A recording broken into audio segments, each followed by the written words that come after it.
Oklahoma Opioid Abatement Grants. What do you need to know in about 5 minutes? Hi, my name is Dana Schuler-Drummond with Sharpshooter. I am a grant professional based in Tulsa, and I've been in the nonprofit world for over 30 years. Question 1, what is this grant? Well, the Opioid Abatement Grant came from settlement monies from companies that distributed opioids to try to help some of the problems that were caused. Billions of dollars went to various states. Oklahoma was one of those states. In Oklahoma, there are several agencies that are going to have this abatement money available. One of those agencies is the Attorney General's office. So when I talk about this grant, I'm really talking about the grant program through the Attorney General's office that's going on right now. The AG's office expects to distribute about $24 million this year, but they expect to be distributing this money for the next 18 years. So even if you don't get in on this cycle, there will be future opportunities. Question number 2, who is eligible for the grant? In order to be eligible, you do have to be a municipality, a county, a school district, a technical school, or a public trust that works with one of those. If you don't fall into one of those categories, you cannot be the lead applicant. Now, you might want to partner with one of those in order to be part of the grant. You are only eligible if your entity submitted an intent to apply last fall. If you did not submit that, you are not eligible for this round. I have a list below of the eligible entities. What kind of programs will these grants fund?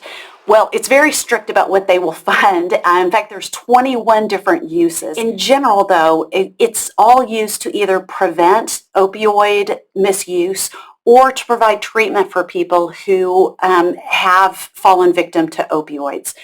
You can also use the grants for planning. So what you might want to do on this first year is apply for some planning time so that in the future you can ask for funding for the programs that your community most needs.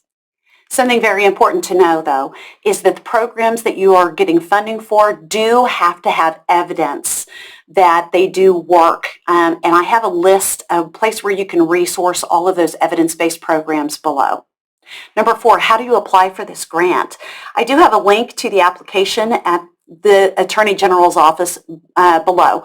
You have to apply by March 8th, 2024. Number 5, how much money can you ask for? Well, that depends on the type of organization you are and how big the community you serve is. It ranges anywhere from $35,000 to $350,000, depending. Now, there are 2 ways that you can actually get more than that maximum amount.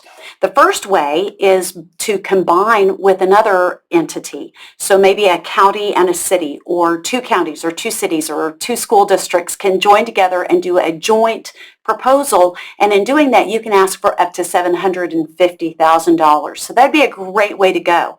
Another way to get more than the maximum is that there is a provision now that the board can look at an application, and if money is available and if it looks like it's going to serve a high-need community, they may grant more than what the maximum is. So in short, ask for what you need. You might not get the whole amount, but then again, you might.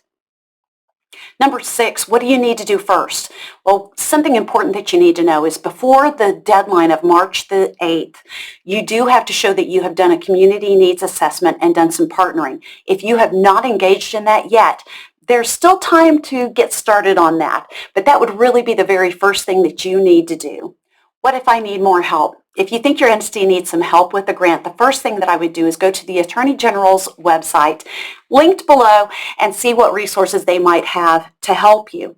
However, of course, if you would like to call Sharpshooter, we would love an opportunity to work with you, or I do have a special offer where for $250, you can have access to lots of different resources, templates, examples, webinars, and even some live advice. So if you're interested in that, obviously go below and find more information. Good luck to you.